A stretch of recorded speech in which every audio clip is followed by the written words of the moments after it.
So, ay mga idol, magsha-shoutout muna tayo. Shoutout kay Nevada de Guzman, Dio Ronald, Erlinadio. Paano ba ito basahin? Linggo kasi pinagdikit ni YouTube eh. So, and then next naman si Romela Velarde. And then si The Warriors, si Ray Olarte, at Alchontay. So, ayan. At shoutout sa inyo lahat mga idol. So, next naman natin si Sina Anditech, watching po boss, okay na okay. So ayan, and then next naman si Alchontay na naman ulit, and then the Ankler ata, Jan Audrey Galang. So Jan Audrey Galang. So ayan, ganda ng design. At si RG Jusaban, and then OBC Saije, at si user di ko alam. So ayan, shoutout sa inyong lahat So ayan mga lods, at good evening So ayan, maligayang pagbabalik sa ating munting channel. So ito, medyo ngungo na naman tayo. At tayo inubo at sinipon. So ito, meron tayong pasyente na B&K ang brand So isang power amplifier, P2500S. So parang kamukha lang sila sa mga Tosondra So yung original na ganito yung ginaya nila, yung Yamaha. So kung alam niyo yung Yamaha mga lods So ito yung transformer niya. So ang ginawa dito, si customer lang yung nag-repair. Sa nanonood siguro siya sa sa YouTube. Sinisi pa yung YouTube. So siya bumili lahat ng pyesa, di ko alam kung original. So ayan, itong capacitor niya ay ang liliit, isang although di naman siguro ata to fake pero hindi to umabot ng 10,000, siguro nasa 6,000 to. 6,800 UF. So sa liit ba naman. So bali apat, kasi itong sa kanya ay nag-bloat na so kailangan na palitan lahat. So bali apat yung binili niya. So dinala niya to.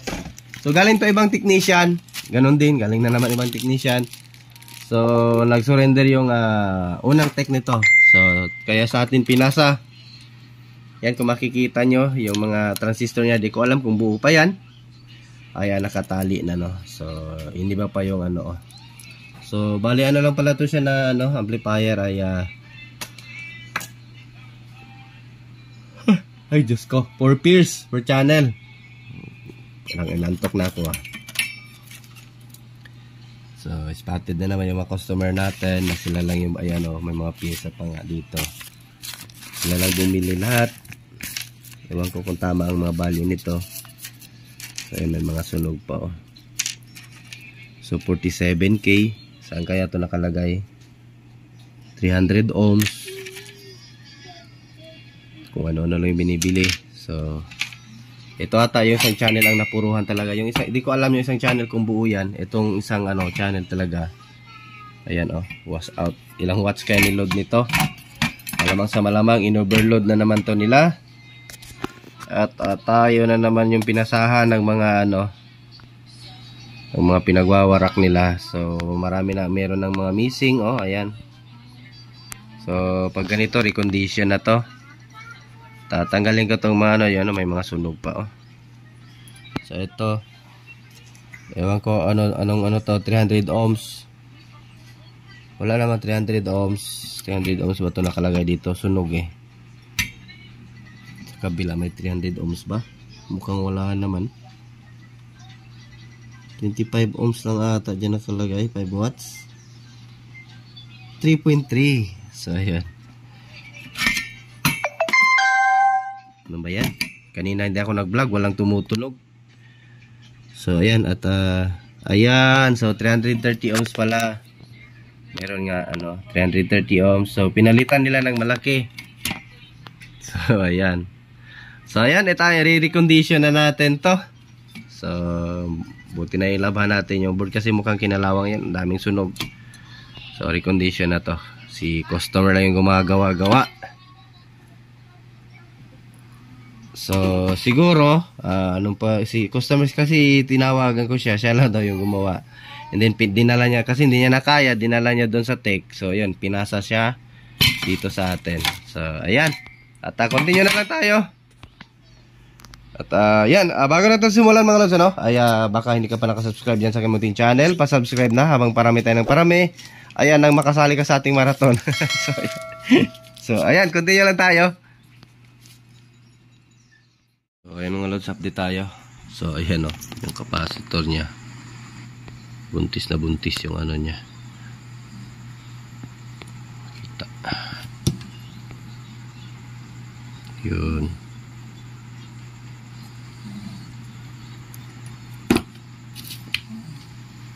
So ito, ganun din. Naaalog na siya. So ayan. So same lang pala to sila sa mga Tosondra na ano, no? Tosondra na ano, P2500 or P5000 or 3500 ano. So same lang sila ng laman. So yung ano lang yung iba kompleto. Ito kasi 3 pairs lang pala to siya mga lods, ano.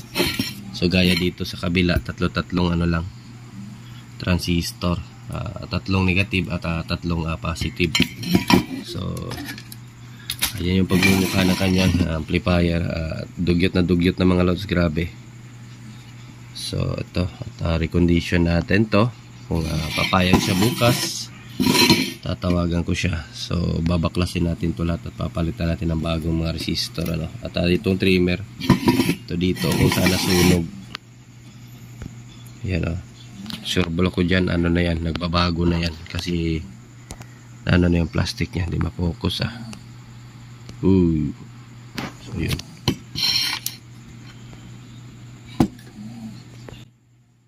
Focus. So yun. At ayan. So continue lang tayo bukas. Ano decision niya, kung padagdagan niya. Ayan. So class H pa kamo yung sinabi dito. Ayan meron pa siyang HB plus, LB plus, ground, LB negative, HB negative. So class H. Pero yung dalawa, yung iisang diode lang yung pumasok dito. At pagdating dito sa likod, itong negative papunta dito sa dulo. So kumbaga parang naka-series lang yung apat na capacitor mga lods, ano. So itong dito ginawa nilang mid-rail. So yung ginawa nilang mid-rail, mid-rail, kumbaga high voltage, low voltage, ground, low voltage at high voltage. Ayan. So mukhang malapit si sir sa dagat ang may-ari nito. So ayan, continue lang tayo bukas kung anong desisyon niya. Tuyo na yung ginamit siguro to sa generator mga lods. Kaya nagkaganyan yung capacitor niya at ang mga itong mga niya, ubos lahat yan, tunog yung dito sa isang channel.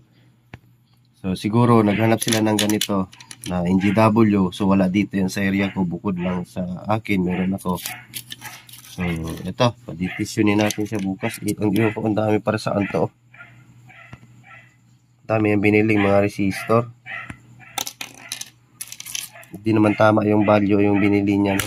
So yung mga capacitor din dito sa kabilang channel, hindi niya pa natapos palitan. Ito, hindi pa natapos palitan, meron pang kulang,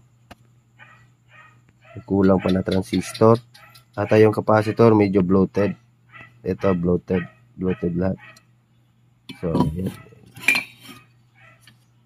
So yan, at continue na lang tayo.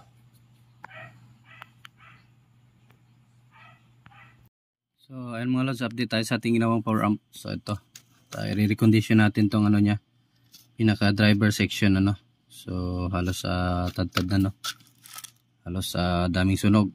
So need na recondition. So yun, at madumi, dugyot din kasi kaya nag-decide ako recondition. Dito wala naman, okay naman yung sa kanyang relay section. Dito lang talaga sa driver. At pati dito sa kabila ganon din, bugbog na bugbog. So bloated pa yung capacitor.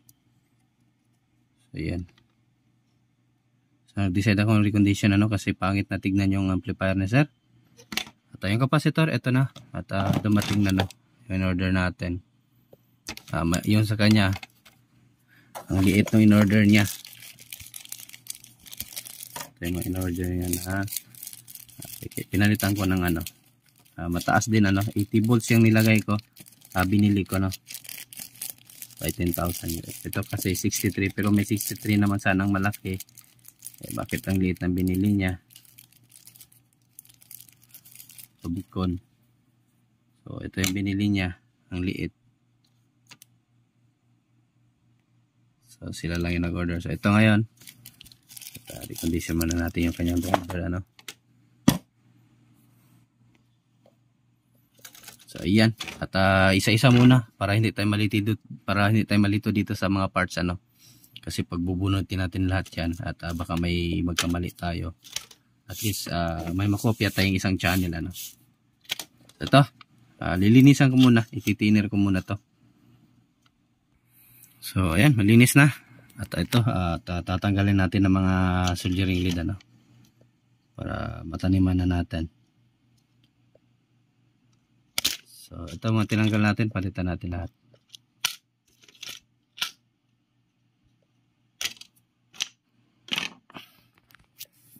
So tanggalan ko muna ng lead, mga lods, ano. So ayun mga lods, update tayo sa ating ginawang BNK na amplifier. So ayan, ubos na yung pasensya ko, ubos na yung baraha ko. Pinalitan ko na lahat, mga lods. Yung dito sa driver, bago na yan lahat. Yung trimmer. Pero itong dito sa may temperature banda, itong temperature ay umiilaw at nag-clip yung ano natin, relay. So huling baraha. Kasi ayaw ko na. Naubos na yung pasensya ko sa kanya. Bago na yan lahat, mga lods. Trimmer. Wala namang ano, mga lods, walang DC out. Yung DC offset naman, dito sa kabila, binalance ko naman yung DC offset nila. Itong isa, okay. So tumutunog to. So yung isa, ito talaga, yung na burnout nila, ay hindi ko talaga mapatino-tino. Bago na yan lahat. Almost bago na. Ito lang yung mga binalik ko, yung mga resistor. At yung basta yung resistor, di naman basta kung namatayan, pwede natin palitan. Ito. Pero yung dito lahat, yung mga 5 watts na resistor, ito dito. Basta lahat dito sa driver niya section, bago na lahat. Yung mylar natin, tinester natin, electric natin, wala namang problema. Tumutunog siya sa una. Kapag pinalakasan natin, ayun, lalabas itong ilaw na temperature.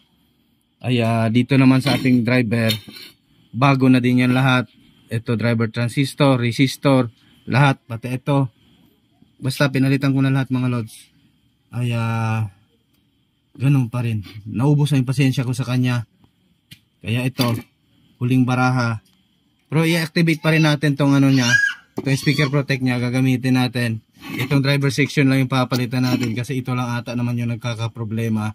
Hindi ko talaga mapatino-tino. Kasi double-sided din yung board. Ang hirap i-trace. Kaya ayan, huling baraha ko. Gagawin kong 737 expandable. So ayan, dito ko ilipat yung ibang driver. Then ito na yung gagamitin ng nating driver. Then ganoon din sa kabila para balance yung tunog. So ayan, ang liit lang naman tong amplifier na to. Pinapahirapan ako.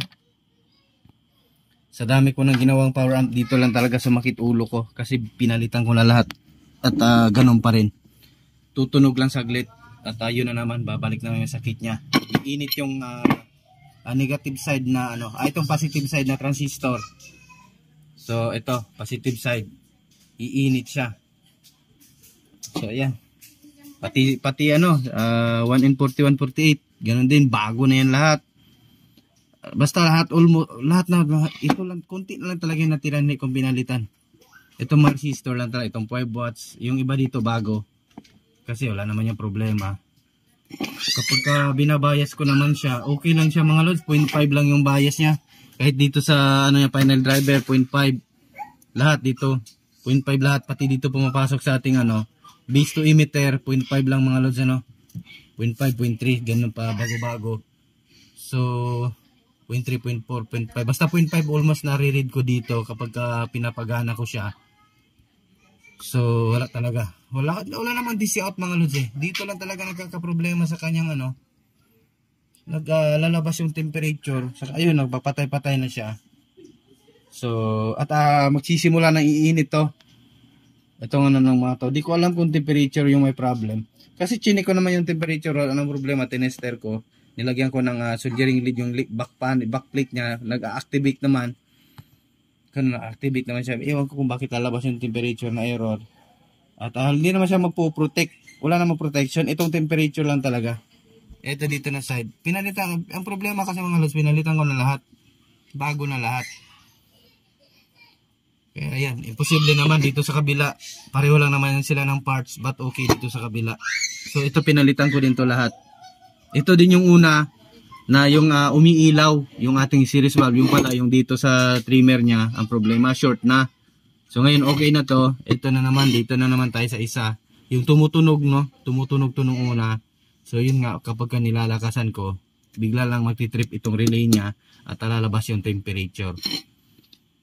So tinanggal ko yung relay, okay naman, nag-activate naman. Ewan ko kung saan talaga ang problema nito. Sumakit na ulo ko eh. So tsaka apurado pa yung may-ari. Solution ko, gagawin ko na lang ito siyang output board kasama tong speaker protect. Then bypass ko lang tong driver niya, no? So ayan, ito lang yung gagamitin natin para wala nang sakit sa ulo. Ipuputulin natin to. So ayan, continue lang tayo mga lods. So no choice tayo, wala tayong magawa. So tignan ko kung saan pwede. Dito siguro pwede kasi maliit na ano naman to. So ayan, pwede lang dito side na to. So Rakula expandable. Okay, continue lang tayo mga lods.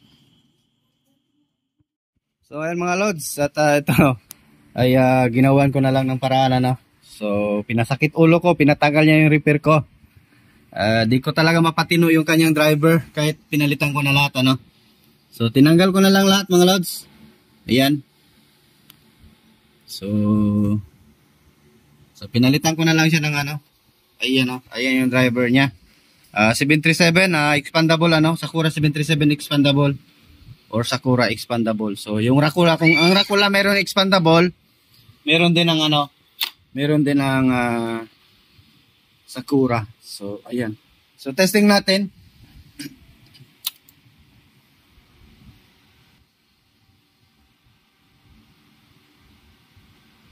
Iyan, no.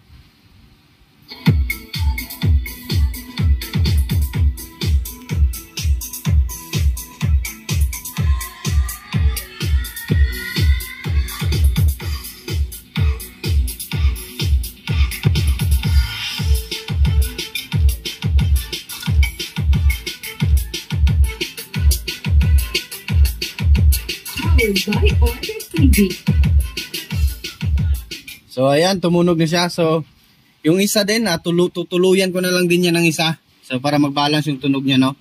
So ito yung isang driver natin. So ayan, tutuluyan ko na lang din siya.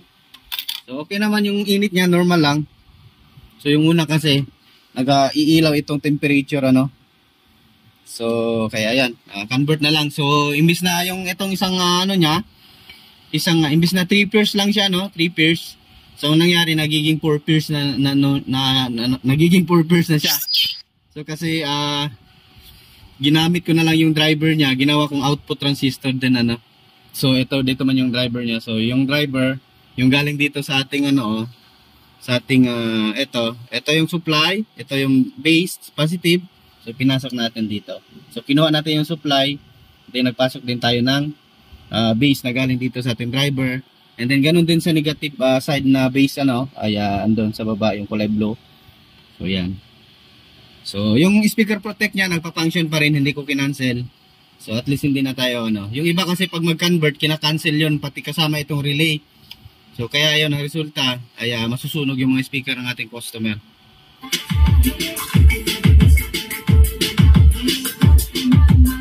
So yung isa na naman kabilang channel para maibigay na natin to. So yan yung solusyon.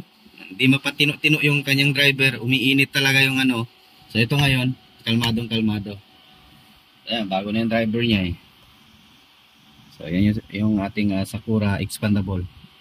So kaya to hanggang ano, kasi yung supply nito, ayan, oh. 65 naman ang supply nito, yung parang ayan, 65065. So kayang-kaya.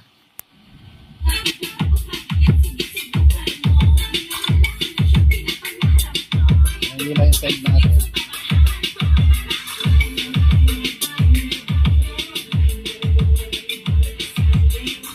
So, pag sinasagad, umiilaw tong temperature. Ano?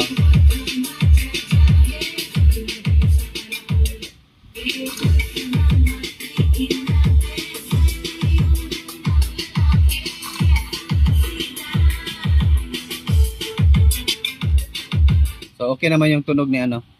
So ano tayo kasi may copyright yun eh. Forward tayo konti.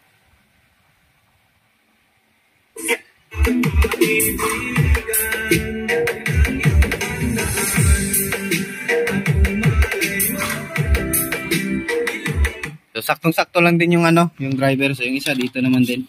Lalagay natin. Ganyan. So tatanggalin na lang talaga natin yun kasi para kasi pag ganyan yan ilagay natin dito, hindi balance yung tunog. Actually tumutunog naman yan. Kaso hindi balance yung tunog nilang dalawa kasi ito 737 yan siya, original circuit niya. So ito, at sisimulan ko na yung isa at nang matapos na tayo. Bilog ang mundo, bilog ang mundo.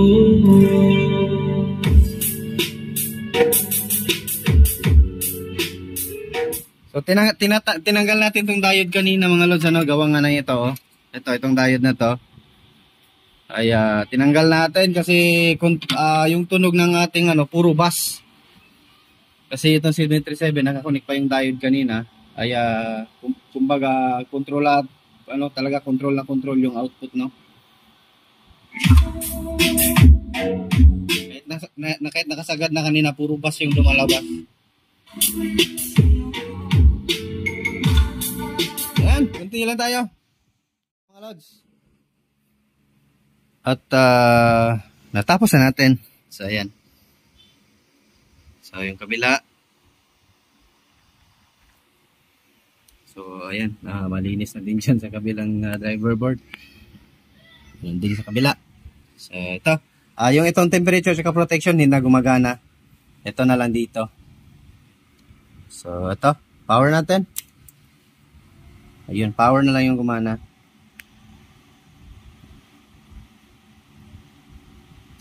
Yun.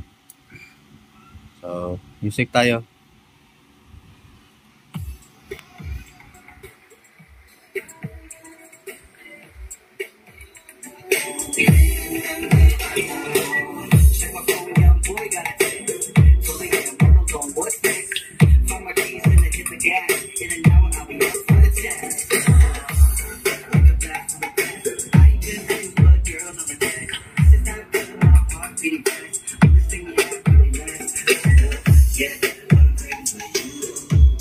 Kabilang channel. So ito.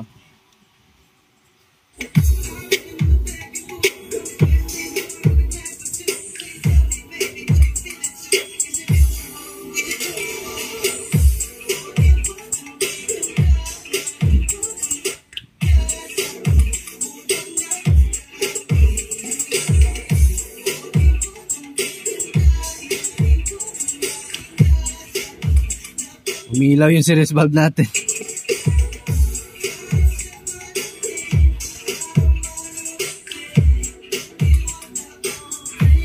Maluwang pa to dito.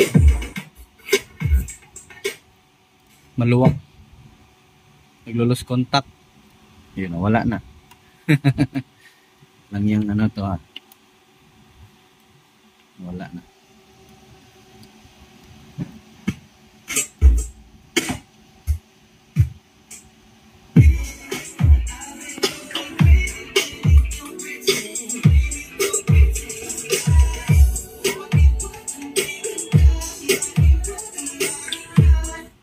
Copyright. Palit tayo music.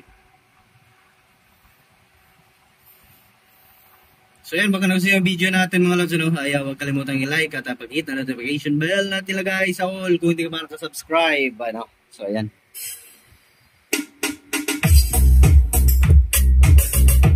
Sagad natin.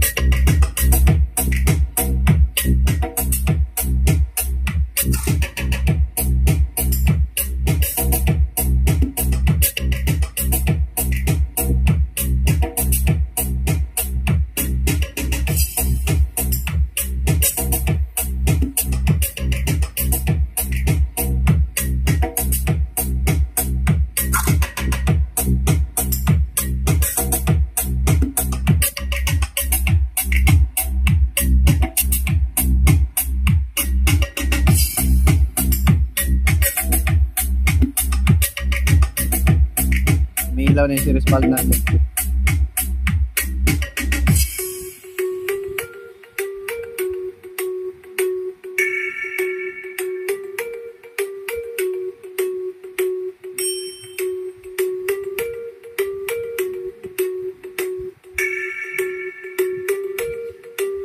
Powered by Arte TV.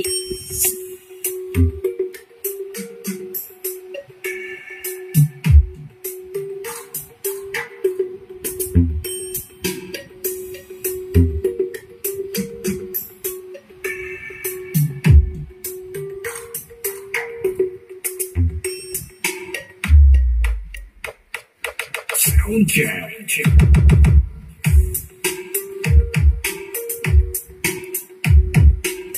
So hindi na natin masyado pabayin yung video natin mga lods, at least ay success yung repair natin at yung gawa natin. So convert na lang yung driver.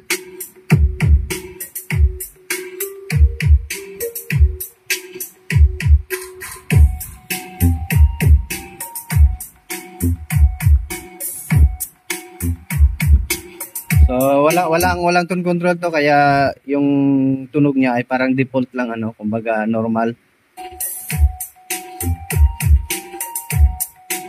So yan, thanks for watching mga lods, at magandang buhay sa ating lahat, at hanggang dito lang muna tayo mga lods. Bye bye.